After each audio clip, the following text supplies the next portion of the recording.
and welcome back to Mindful Moments with Misha, episode 5. Today I am here with my dad, which is so exciting. My mum and dad got to Bali yesterday, and I had to hound my dad to come on the podcast. Because I think a lot of what I have learned over the last couple of years about like mindset, being positive and just like changing your life, I guess, comes down to the learnings from him. Um, my dad has a really interesting story, very inspiring story of how he changed his whole life, and I'm excited to share some of that with my guests, with my audience. We're not even going to cut that out. Yeah, I'm excited to share some of his story with the audience because I think a lot of people will be able to relate and hopefully take something from it. So yeah, my dad's name is Keith for anyone who doesn't know. Yeah, let's just jump in with kind of, obviously now you are, you know, living this lifestyle of like very positive. You've got a good routine, you've got good habits, you help people daily to kind of unlock their true power, see that life has another side to it. But obviously your life was not always this way. So give us a little bit of a background of kind of, I guess, where you have come from to where you are now. So just a little Yeah, overview. so obviously I knew this was coming when I decided to come to Bali. You left it till the last minute and then texted me and said there's a spot available at the podcast, which I knew was coming. So I was just reflecting on my life over the last couple of years. So obviously I grew up in a fairly suburban area. We moved from, I was doing a bit of writing there a couple of weeks ago, and I can remember back as far as I was 6 or 7 when I lived in Inchicore, and things were really, really simple. I used to get a bus on my own at that age, and it seems mad to think, imagine putting a 6 or 7 year old on a bus. But I used to get a bus from there up to Clondalkin because I was still going to school in Inchicore. And life was fairly simple and easy then, because there was no, I suppose, bullying, or there was none of that sort of carry on the way there is, people jealous of this, that and the other. Or maybe there was and I just didn't see it at such a young age. But when we moved from Inchicore to Clondalkin, everything just changed, because obviously I was sallow skinned. There wouldn't have been an awful lot of mixed race people in Clondalkin at the time, which led me to suffer some bullying over the colour of my skin. Didn't realise the long lasting effects that would have had until I started doing work on later years. I battled addiction for, as you know, for touching 20 years. I don't really know it was that long now, but Had a feeling. but didn't realise what it was that was wrong. I remember going into CA and someone saying to me, you know, drink and drugs is not your problem, it's the solution to your problem. And that sort of was I suppose that was the turning point for me, that I then realised that there's something actually going on inside here. So unlike a lot of people, and I literally owe my life to CA, they saved me. But I've moved away from it a little bit. And really why I've moved away from it a little bit, I wanted to go to the root of the problem. I didn't want to keep feeding into another solution. Yeah. As in end up becoming, I felt for a while I was becoming addicted to meetings. Yeah, like it was a new kind of, a new pillar almost for you to lean on, Yeah. to deal with whatever was going on, because you hadn't dealt with what was actually inside. So like I feel today that I've got rid of that problem, but I still don't want to use drink or drugs. So to me, and you've heard me saying this a few times, that I class myself now as being recovered.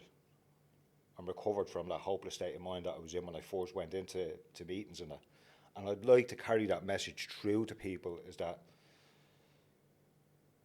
yes, we're all wired different, and what works for me may not work for other people. But I do the simple things, and simple things that some people just don't do or neglect to do, and they wonder why they're still suffering all the time. So as you know, I'm up early every morning. Obviously, I've added to the routine in the last couple of months. I'm now doing, like, I'm getting up now at 5:30, between 5 and 5:30 in the morning. I do a breathwork session, then I do a meditation, then I go in, read a bit of a book, and then I do gratitude. And I do that religiously 7 days a week, every morning. And that keeps me going. I use simple analogies with people, like everything of importance is inside. Everything, even a book. You have to open a book to see what's inside. You can't read the whole book with it being closed. Yeah, you only get the important information through actually going inside. Going inside. A mobile phone, another perfect example. You growing up, most of the phones you had looked in bits because the screens were always broken. The thing, right? Yeah. But they still worked because the inside of them was okay. And I went around for many years more concerned about how I looked externally than I did internally. Yeah. Whereas now I work more on the internal stuff than I do on the external stuff. And I think that that's like so important, and it's kind of a recurring topic with every guest I talk with on this podcast is shifting from that external validation to internally just validating you for you. And I guess a lot of my listeners would be people around my age, maybe a little bit older, like in around that age bracket.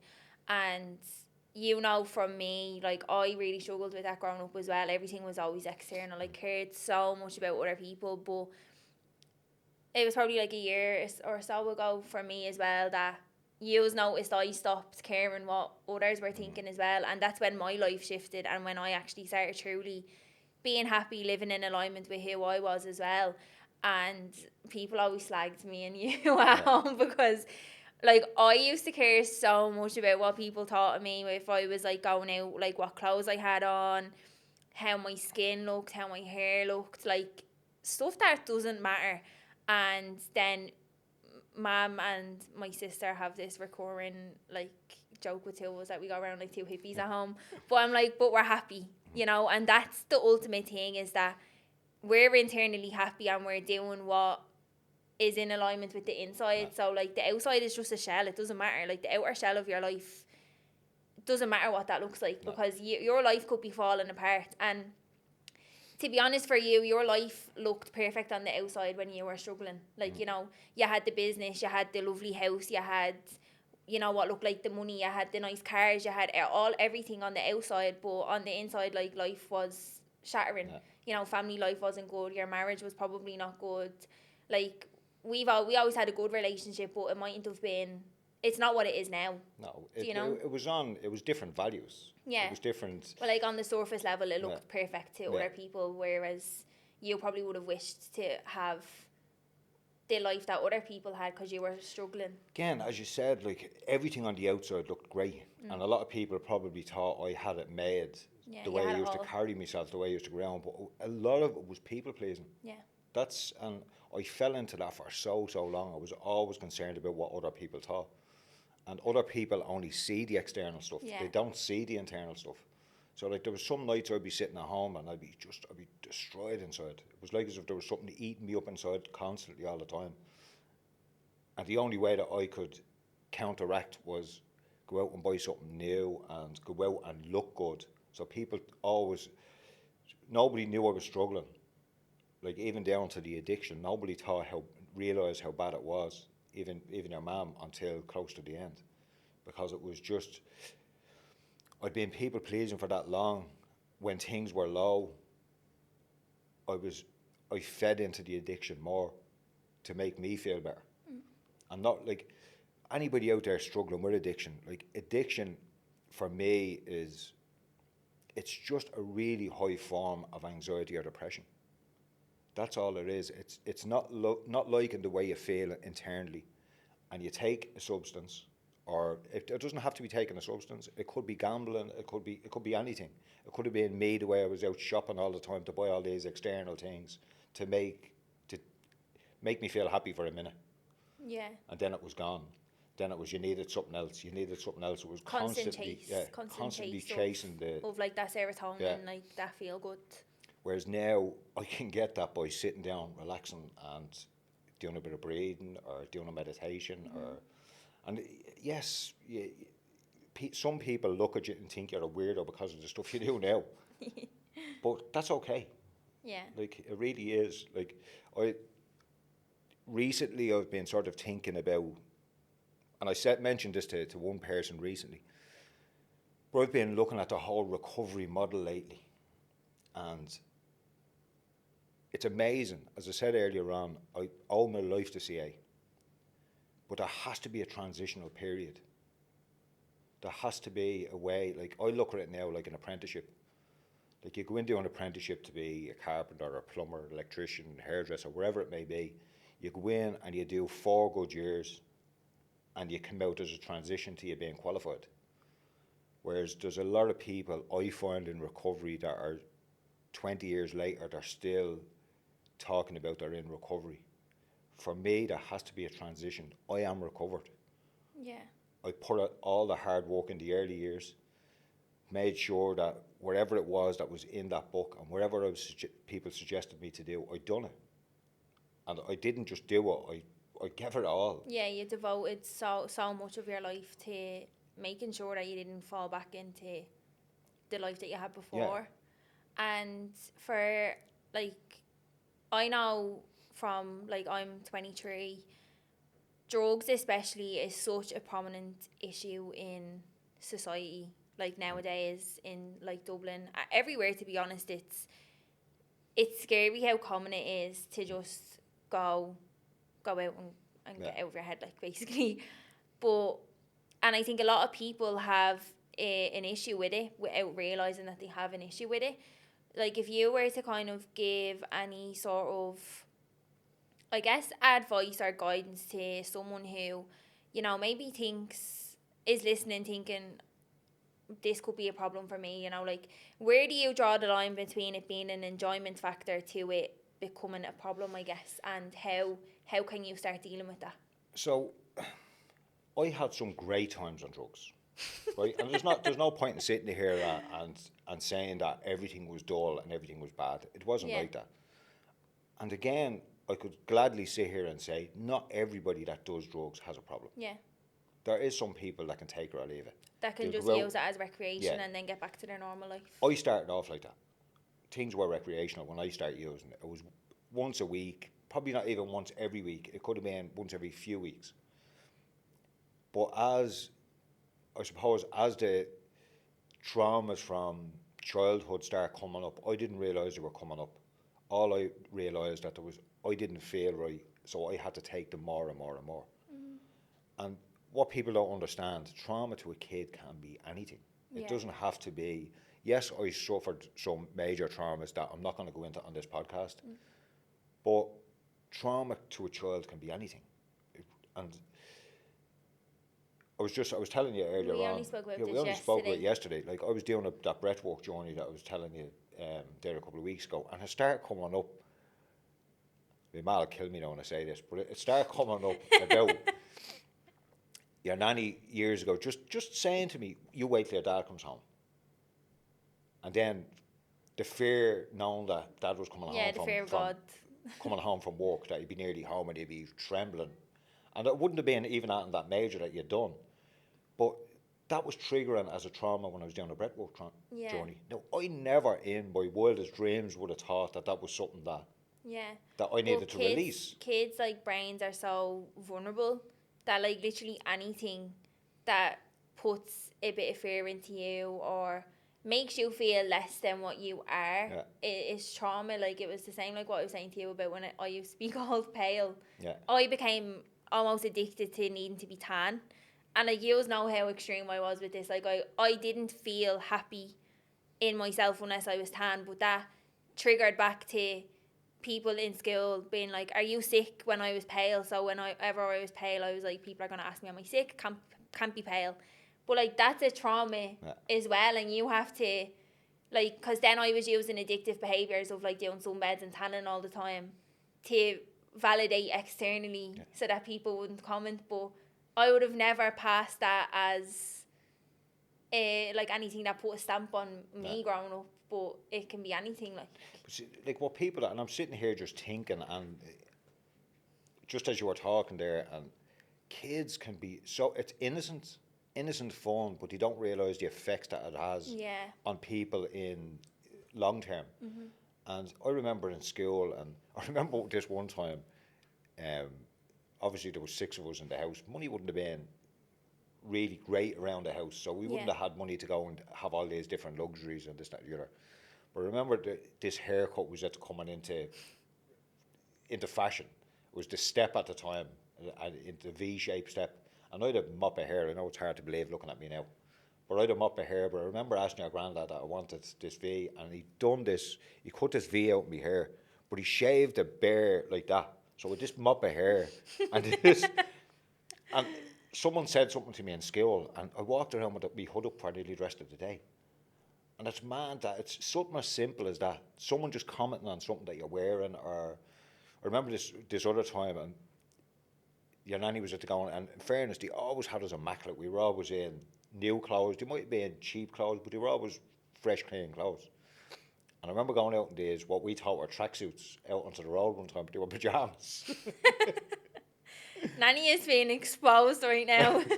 But it was innocent. Like, it's, come here. Yeah. I said it, and I've said it to them fairly regularly. Like, they have a lot to be proud of, your nanny and granddad, because they like, done absolutely everything they could in the circumstances they were in with you as growing up. Like, yeah, like the area that we grew up in was fairly rough, and they kept us, like, not one of us ever ended up in trouble, or yeah, I was the only one out of all of us that ended up being addicted to anything.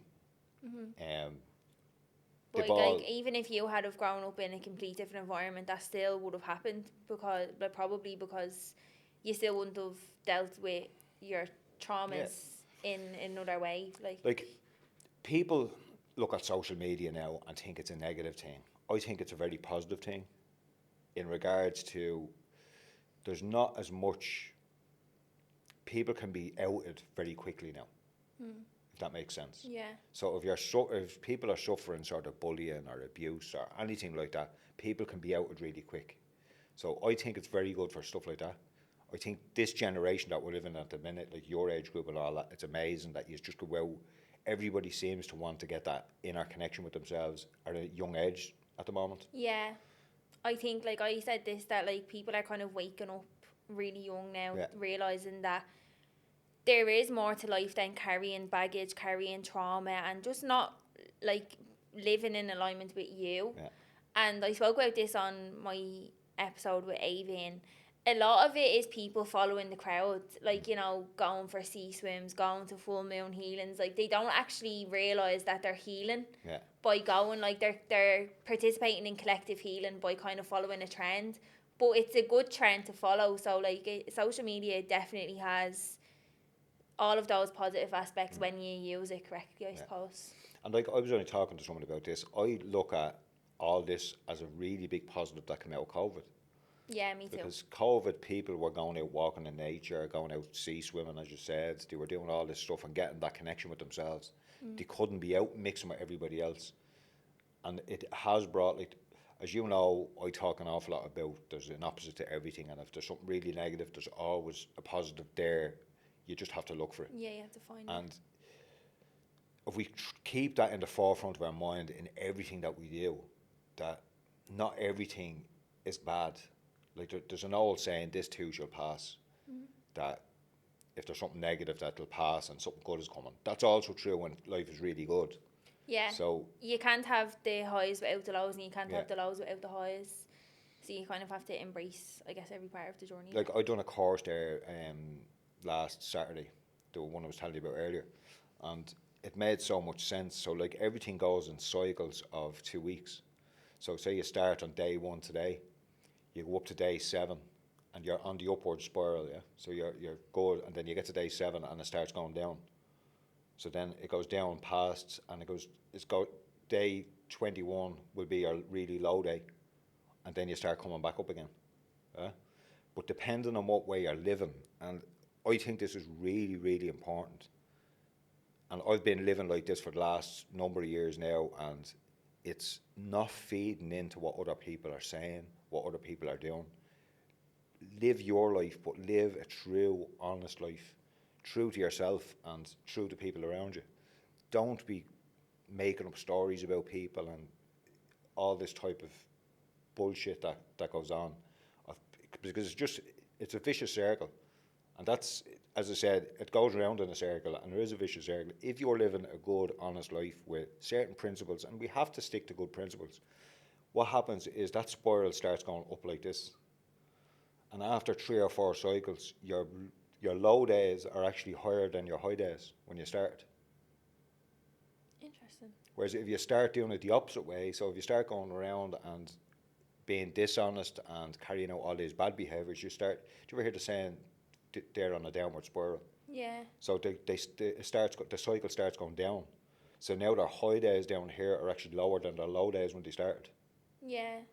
I guess it's like the whole, you attract how your life kind of goes, like what you think you attract, and like how you behave is like what you attract. Like if you're, it's hard to just say like I'll just be positive. Like I hate when people say that, because when you're going through turmoil, like mental turmoil, shit, like life is dealing you kind of shit cards. Like we've all been through it. We all have our shit in life, but if you like feed into that and keep feeding into it, it's just gonna keep getting worse and worse and worse. Like there has to come a point where you're like, right, pull myself up out of this as best as I can, and like, raise your vibration, do the meditations, do the beach walks, do the like walking in nature, the breathwork, journaling, like carry out positive things, even if you're not feeling very positive, because you'll start attracting, like that'll flood into your life then, because we're all energy. So like if you're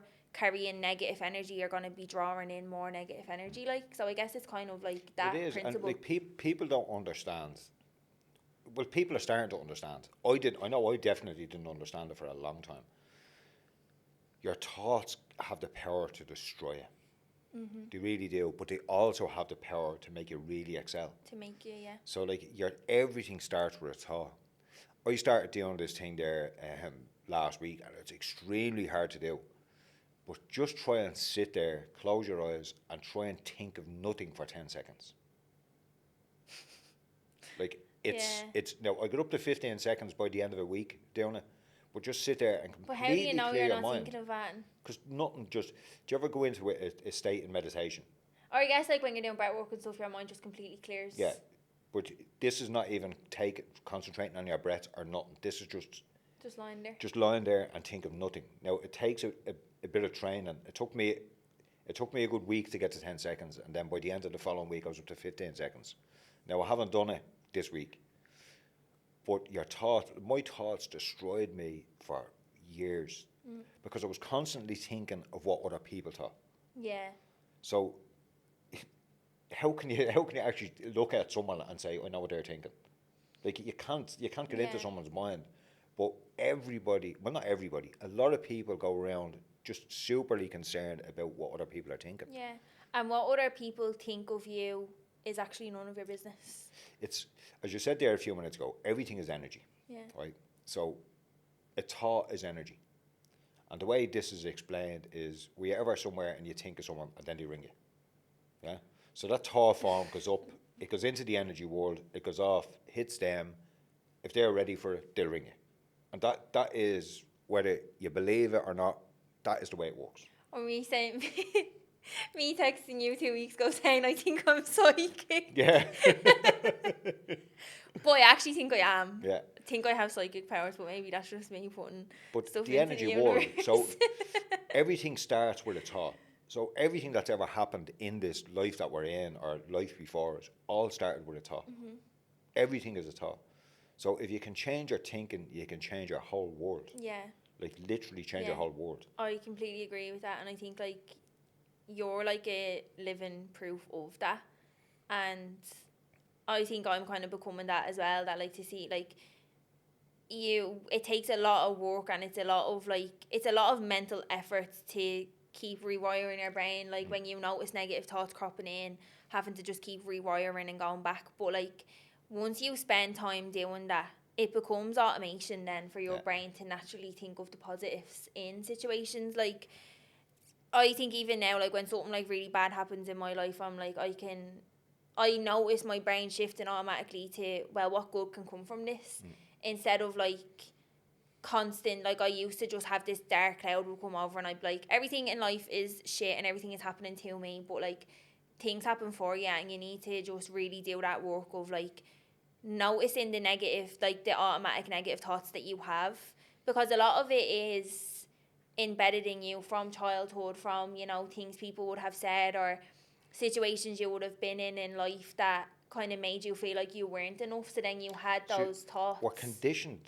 Yeah. We're conditioned to think in a certain way. Yeah, and we need to alter our conditioning to be more in line with the lives we're trying to live now. Like, I'd put up a lot of stuff on LinkedIn, tips on, like, imagination is a really, really important tool. Like, it's super important. Like, we need to imagine things. Like, and I can look back to school. I remember sitting in school and you'd be daydreaming, looking out the window, and the teacher would say, Keith, pay attention.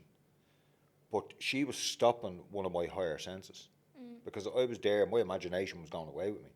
And if they taught young kids in school how to use their imagination, like, what people don't understand, the subconscious mind doesn't know the difference between real and fake. Yeah. So if you're sitting there imagining that you have this life that you want, if you do it enough and your thought form starts changing, eventually you'll start getting all that stuff will start coming into your life. Yeah. And the words that you speak are so important. Like, it's you have to be very careful about what words you put out into the universe, because again, words is an energy form, and you're sending them words out. I was again talking to your nanny there the other day about. I remember sitting up in your nanny's when Robin was sick, right? So 11 years ago, and life was really, really tough for me at that time. Things just weren't going. They weren't going good, and then with Robin being sick, that just. I brought that in as if it was an attack on me. Yeah. And I remember sitting on your nanny's sofa crying and saying, "What? Like, life is just. Why is life so bad? Why is life like I've had enough now? I'm done. I can't take anymore." And I remember sitting looking at me, and she says to me, "Son, he only gives you what you can handle, or he only gives it out to people that can handle it." I don't actually believe that anymore. It was the words I was speaking. I was there and I was saying that life is hard. So I was putting out negative forms all the time, and that's what I was attracting back. Whereas now, I just think I have massive goals, and I know I'm going to hit every one of them. Yeah. Because I have that mentality that there's nothing out there in this world that I can't do. Anything that I want to do, if I set my mind to it, I can do it. Yeah, and that goes for everyone. Like, you just need to live in alignment with the person you want to become, and believe that you can achieve greatness. As we always say, if you can see it in your mind. It was only last week I was thinking of when I was sitting there and I was saying life is bad. If life was really bad, why is there so many people succeeding? And why is there so many people that are happy? Yeah. Not everybody is unhappy. So it's not life that's bad, it's what's inside that's bad. Yeah. So we need to, again, get to the internal stuff. Try and see what it is, because you will find something if you do enough. Like, it said to take me a few years to actually figure out exactly how to do it. Yeah. This didn't just come from stopping using. Yeah, it's not an overnight kind of switch. And it's a daily routine. Yeah, you have to be consistently doing it. Yeah. And I guess, like, your daily routine is a lot. And that can be quite off-putting for people, like, starting out, being like, oh my God, do I have to get up at 5 a.m, do breathwork, do meditation, do this. You don't have to do all of that. Like, I know for me, I definitely don't have as much of a morning routine as you, but I still make sure that I have a morning routine where I show up for myself every single morning and show up as my highest self. And that could be literally, like, some days it might only be, making sure that I journal. Other days it could be making sure that I do some meditation or whatever. Like, you don't have to do this whole big routine. No. But if you just have to show up. Like, you're at the point now where, like, you can implement a big morning routine, but we both know not everyone has the luxury to do that, And I think that's important to know for people who are like, oh my God, I already have such a hectic life, I cannot afford to take an hour or two out of every morning to consistently show up for myself. So does that mean that I can't get where I want to go? Absolutely not. It just means that you, like I say this to my clients, if all you have is 5 minutes 5 minutes is better than no minutes. 100%. And eventually you will be able to delegate more time to doing the things for you that you want to do, because you'll have more of a hold over the rest of your life then as well, because you're showing up as, you know, you don't have as much procrastination. You're more in control of how your day goes instead of your day controlling you, because you're more in control of your thoughts. And that's what then. I'm saying. Like, it's taken me a good few years. Yeah. Like, you know, I'm on this journey. Really, I started it, and I've been thinking about this. Really, I started the journey 8 years ago, just before my 40th birthday. When I started, decided that I'd had enough of snorting cocaine, basically. Thought I could still hold on to alcohol, but we both know where that went. But, and to be honest about it, I really, if I'm talking to anybody now, I'm 4.5 years. That's how long I'm clean. I didn't last, and yes, a couple of them were only little small slips, but still, if I want to be honest with myself, and that's where I have to be truthful to myself. If I go around start saying that I'm 8 years clean, and that's a lie. So Yeah. I'm building up those resentments against myself internally again. So it's really only 4.5 years. But I've only really started the routine that I'm on now. I've always dipped in and out of it for the last 4 or 5 years, as you know, getting up early and doing, but I hadn't got the strict routine I have today until January. Yeah. But one of the most important things, like if you only have 2 minutes to do it, one of the most important things that I find doing is gratitude. Gratitude, yeah, me too. It's just being grateful for the little things. Yeah, I hound this into all of my clients. Like, I have like now a new feature with my coaching where I'm like, they have to do gratitude every morning. Yeah. Because I think we all go through life forgetting to give thanks for the things that we just think we should have. Like, you know, down to like making your cup of coffee in the morning. You just take it as a given that you have your kettle, you have your electricity, you have the water. But like, not everyone always had that. Yeah. And there could be a day that you don't have that again. Like, we don't know what life is ever going to hold. So like, all of these things we take for granted are actually such huge things that some people don't have, you know? I spoke at the meditation last Wednesday. Another way I do gratitude after the meditation every Wednesday. It was actually Howell said it, one of the lads that was at it. I spoke about my gratitude list that morning. I was so happy and grateful to listen to the birds singing outside. Now, all that was at the meditation was a group of men. And Powell said it, and it was true. It was amazing for a load of men to sit there and talk about that they were so grateful to listen to birds singing. Yeah. Like, I think, like... that would have been such a non-man thing to do. Yeah. And I think even, like, with, like, the relationship that me and you have now, like, I talk to you about absolutely everything now. Like, even down to, like, ringing you a couple of weeks ago with, like, boy troubles and dramas. Like, it's something we would have never done. But, like, men are showing more emotion and more, like, that it's allowed to be vulnerable. Like vulnerability is a good thing. Like, it's not weakness, it's strength. And, like, it only strengthens your relationships with others then as well, because I know for me, like, as a father-daughter relationship, I can literally go to you with anything because you've got that emotional intelligence, like, now. Not that you didn't have it before, but you didn't have the empathy. No, I didn't. You didn't have the empathy before. Like, you were just like, like, life is just life. Like, do you know what I mean? Like... But even down to that, like, years ago, if you would have come to me with something like that, that would have dragged up a lot of anger inside of me that I would have wanted to go and do time for somebody. Yeah. Right? Whereas now, I don't have that anger inside me. So, like, I haven't got the ability, or you haven't got the ability to make me angry. The anger's already in me. Yeah. So it's just you can trigger it by saying something to me. So if you find you're getting angry all the time by saying something, take a stock take on what you're doing yourself. Yeah. It's not other people that's making you angry. They're triggering you. They're triggering a trigger that's already in you. Yeah, that's really interesting. Because, like, even when you look at, say, you know, like, I know I was so sensitive years ago, you know how sensitive I was. But, like, everything triggered me. Like, you could say hello to me and I'd bite your head off. But that was my inner demons, like, and that's so interesting. Like, everything is you. Like, how, like, other people can treat you so negatively, but if you're doing the work on yourself, it won't affect you in that sense of, like, triggering you or making you angry or making you, like, you know, building resentment, bringing Yeah. up resentment and stuff, because you're actually secure in who you are. So that's Like, really interesting. I've built up my positive energy.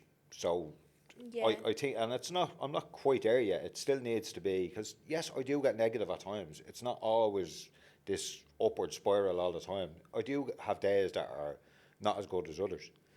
But say someone wishes me bad, right? This is the way energy works. Someone wishes me bad, because I'm full of positive energy. That negative energy will bounce back off me, back to them. Does that make sense? Yeah. So, and I suppose the It's like message a- I'm it's trying like to a say to barrier. people there is, don't be worrying what everybody else is doing. I can gladly sit here with my hands on my heart and say, I don't wish anybody bad. I wish everybody well. Yeah, this I can Even vouch old for enemies. this. I can vouch for this for Yeah. you. Even old enemies, I wish them all well. I've resentments are what killed me most of my life. Yeah, it's what hurts you, because I always say it's like drinking poison and expecting the other person to die. Like, you're hurting yourself. So, like, yeah, it's shit when someone hurts you, when someone, breaks your trust, or someone causes you pain. But you're choosing then to carry the pain by holding on to that anger for other people, like, because they don't give a shit. No. Like some people are just, not ever gonna do the work. They are gonna hurt others. Like, hurt people hurt others, and that's a fact. And some people will never get to the point of wanting to do the work on themselves. Yeah. Like, me and you both know that. Like, some people just, they're happy being a victim of their life, but that's not for you to take on. Yeah, it's just You need to live for you, and just make sure that you improve your life, and that you are kind of like bulletproof, in the sense of, like, it doesn't matter what's going on around you in your environment. yourself and your loved ones. And it's just, to me, and I didn't, if I would have looked at life like this years ago, I'd say things would be so different. But again, I was brought on this journey for a reason. Yeah. Like, I look back, I've said it to you there recently, I look back at my whole past. My whole past life is a blessing, because it gives me the ability to help so many people along the way.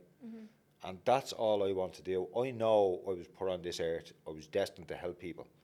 And in order to do that, I had to be brought through different trials and challenges along the way. Yeah. And some of them, yes, I could have avoided being going on so long, but maybe that was the journey. That was part of the journey, Like, I know we hear people saying, "Oh, what if I would have went left instead of right, and what if this and what if that?" But there's what ifs You'll everywhere. never know, though. I am here today. I'm so grateful to be here today. If you would have asked me to do this even last year, I probably wouldn't have done it. And that's probably me being honest about it. I probably wouldn't have been able to sit here knowing that it's being recorded and this, that. I just wouldn't have been able to do it. But I feel so happy with who I am today. I feel so grateful for the family I have today. Like, most of my gratitude list every morning, I have it up in the hotel if you want to see it, most of them every morning is how grateful I am for the family and friends I have around me. And because I owe my life to my family and to people that stuck by me through tough times. Like, and we know we have your mother here, and we're hoping that she gets a little bit of a spiritual, but it'll be what it'll be.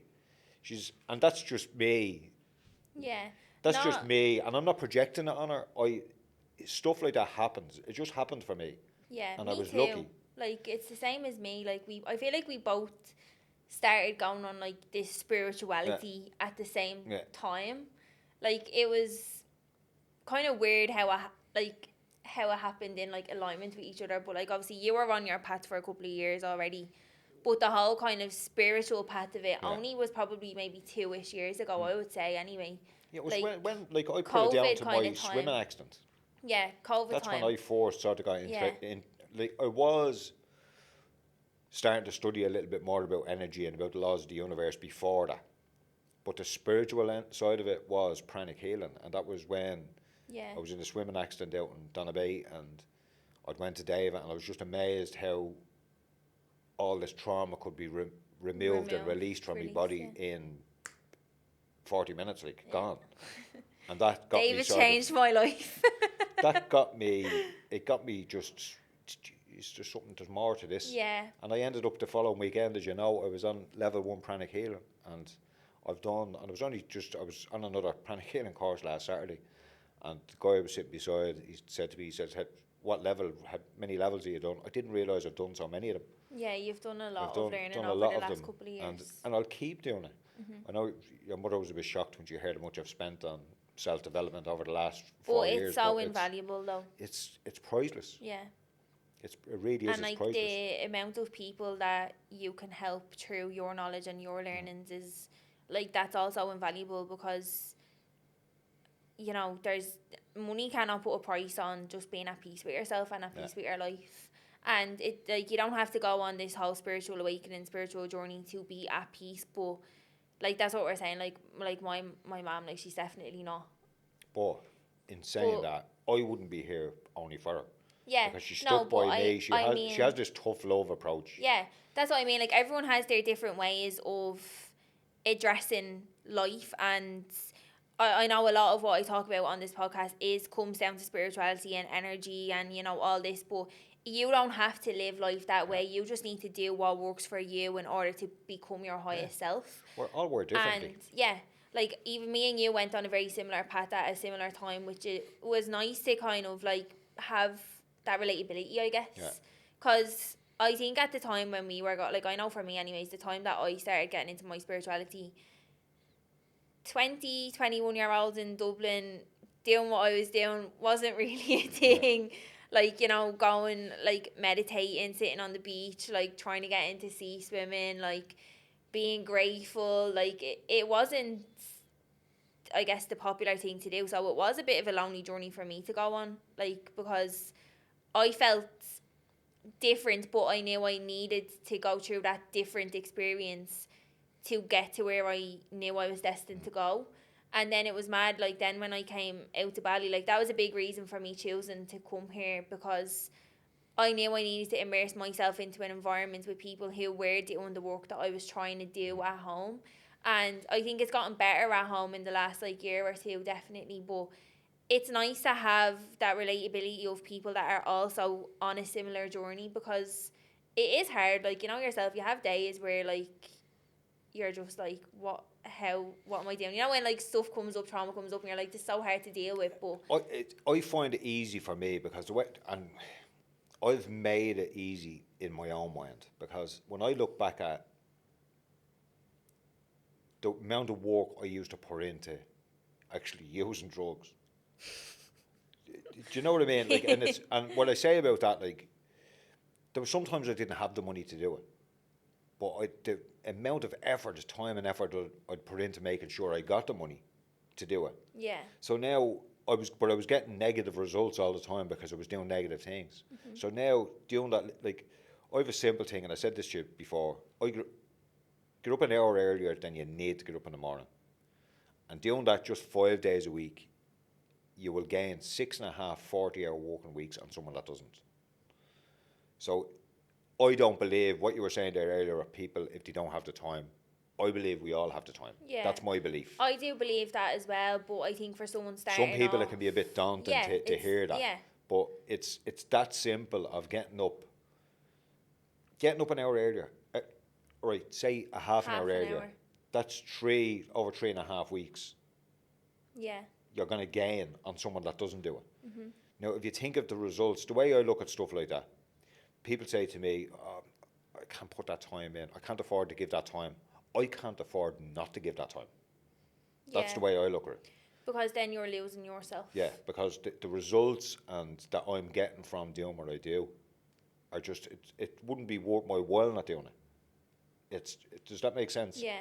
To me, this is the only way for me to live, is to get up. And the reason why I do it in the morning, a lot of people, and I'm not saying, as I said there a few minutes ago, we're all wired differently. For me, I like to get in to wire myself up in the morning so that I can take the day on.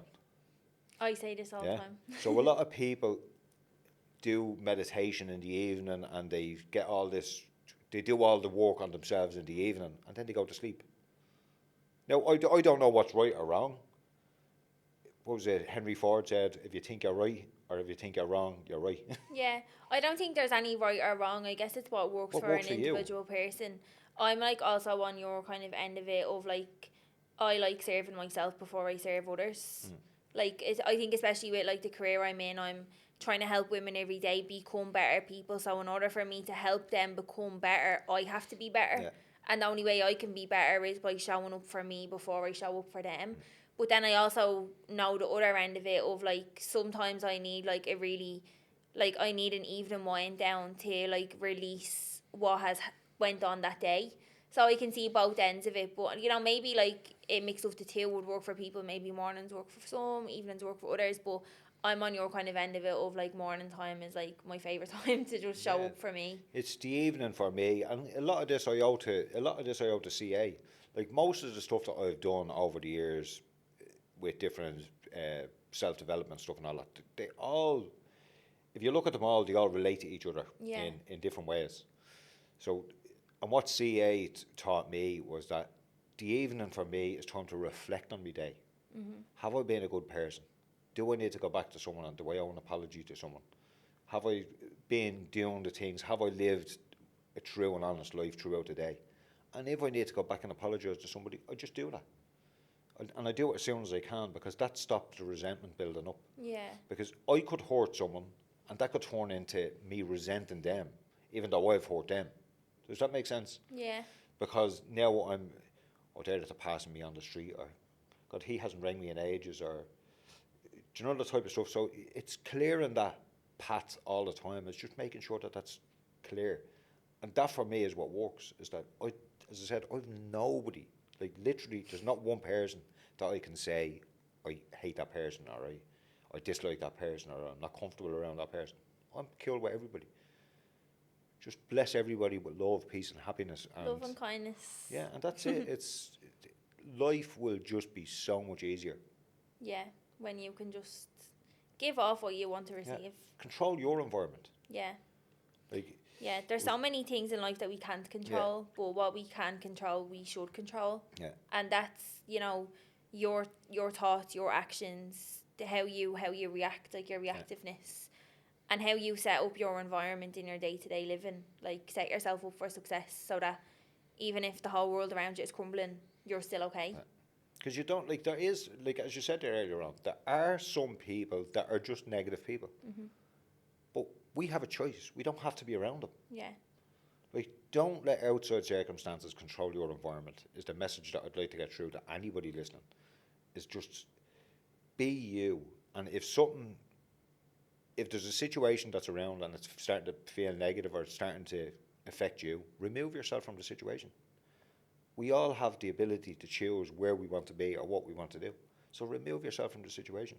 You know, like, I'm not saying that there was anything wrong with people that I used to hang around with, but I just be with different people. I find I attract different people into my life They now. served a purpose in your life at the time. Yeah. And it's like everyone evolves differently. Like you've evolved on one path and they may have evolved on another, and your paths just don't collide anymore.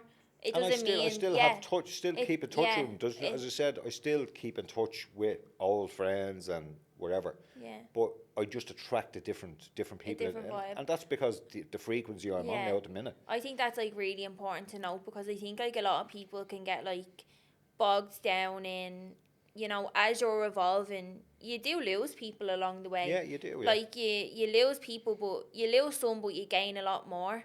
And that was something like for me personally that I really struggled with on my journey was feeling like I was losing people along the path of me trying to become who I knew I was destined to be, you know, along the path of me trying to build my business, build my brand, build myself as a person. It can make people uncomfortable when you're doing the work that maybe they want to do and they're not ready to do or they don't know how to do. So you do lose people on your journey, but you gain so much more. Like never let the fear of losing people hold you back from doing the work on yourself, because the people that are meant to be drawn into your life are the people that will come and they'll stay then. Like I know for me, like, you know, I always grew up really struggling to like have a solid friend group and like find people that fit in with, and I always felt different, like you and Mum would know like better than anyone, like that was a real struggle for me, because I guess I was always like, I was very, I think, emotionally intelligent growing up. To explain what was happening to you, right? And I was sitting in the car helping a friend of mine the other day, right? And they were suffering with these negative frequencies, like that everything, and said, no, just why is everything going wrong, and why is this going wrong, and why is that going wrong? And I don't know how I was sitting there. Everything I believe is on a frequency, okay? So we're sitting in the car, the radio was on, and it just so happened that it was the 1 o'clock news was on when we were sitting in the car. I listened to Sunshine Radio, and I said to this guy that was in the car, I said, "What's on the news on?" So when it's sitting in my car, you have Sunshine Radio on the top, and then RTE radio is on right underneath it. Okay, and I said to him, I said, "What's on the news on RTE there?" And he says to me, "What?" I said, "What's on the news on RTE?" He says, "I don't know. So we're listening to Sunshine." I said, "Exactly. It's a different frequency." I said, "Now there's no in the middle of Sunshine and RTE. So you were in the middle of that, where there were some frequencies that were higher than you, some that were lower than you, and you were in the middle, and you're getting confused. It's like that, you know, when you're trying to find a station and it's in between, and it's you're trying to figure out where you belong, and that is a very uncomfortable process to go through, and especially as a teenager, young adult, because you're constantly like, you're always put into boxes growing up. So when you're not in a box, like, it's uncomfortable. But as hard as it was for me growing up, I always persisted through that, because I was like, okay, like, I have to just keep basically riding these waves, and at some point my tribe, the people that I belong with, you know, the people that I know are on my frequency and that I'm meant to be around, will come into my life. And I can happily say that now I have that life, you know. But what I'm trying to get across is that I did go through that uncomfortable path of losing people that maybe I didn't want to lose, gaining others along the way, but ultimately it led me to a life that I'm really happy with, and that, like, 90% of the time, or more, I'm really, really content and happy with where I am, and like where I am in life, the people I'm with, what I'm doing, like the people I attract in business, in my personal life, like it all adds up now. But you have to lose along, like you have to lose to gain. That's going to change along the way as well. Yeah, every time we evolve, like, we're constantly evolving as humans. So try not get stuck on holding on to things that don't really belong in your life anymore, you know, because the more you try hold on, the harder, I think it's harder for you to grow then. It's the whole, I think my comfort zone is huge now at the moment, compared to the way it used to be. So it used to be just this little circle that I wouldn't go out of. And I've started going out to, like, a good day out for me now is going to an event. Whereas before it would have been going on a session for 2 or 3 days. Going to a seminar. But now it's going to a seminar, or going to something like this, but what it's doing is expanding my comfort zone all the time. Because along the way I'm just picking up knowledge a bit, little nuggets of different things everywhere you go. And some of it will benefit me, some of it won't. Yeah. But just be open to learning new things all the time. Yeah. And there was one thing that was said to me very early in recovery, was keep an open mind. And I kept an open mind. You know, I tried loads of stuff. And I just keep trying. If I like it, I like it. If I don't, what's the harm? I guarantee you I'll come back with some sort of knowledge. You're the person who tries my dad is so funny, like, he'll try something once, and if he likes it, he's like, I'm going to go do a course in that, and I'm going to become a facilitator of that thing. And I'm like, okay. Like, literally only, a month ago or something, I had done breathwork in Bali, and I was like, that, you have to try breathwork. Like, it's deadly. Best form of healing I've ever done. Like, the emotional release, everything. I was like, it's unreal. Took you a while to try it. Yeah. Then he rings me one day, I've done this breathwork session and I'm doing a facilitator course now. I was like, what? But that's just but it's amazing to be that open-minded, that, like, you know, you see something, like, you see how beneficial something is, and then you're like, I could go do that and give that to others. Like, as I said, all I'm doing now is filling my toolbox. Filling your toolbox, yeah. Fill the toolbox that I'll have different modalities to help so many different people. Yeah. It's like, I don't know how I never come up with the name that I come up with there the other day, with our name being Howell. Yeah. How wellness. I think it's just ingenious, but sure. But that's it. It's like just all I want to do from the rest of my days on this planet is to help people, Yeah. and that's it. So I guess we'll finish up with kind of like where you are at now and like maybe your plans, I guess, for going forward. So we didn't even mention this at the beginning of the podcast. You have a flooring company, so that was your baby Yeah. well, it still is your baby. It's your fourth, well, me, but Yeah. it's the business baby. Yeah. So you've had that for 10 years. 10 years, and in the last, like, I'd say year or two, you start doing your courses. So Yeah. So I'm give us your trying to qualifications now. So obviously I'm a carpenter by trade. I've always, for the last 20 odd years anyway, been working for myself. And I was thinking about this recently. I've been in a lot of different partnerships along the way. And again, that was me being where I was at. I always felt I needed someone to lean on. Now I'm comfortable on my own. I have the ability, I know, to be able to do anything.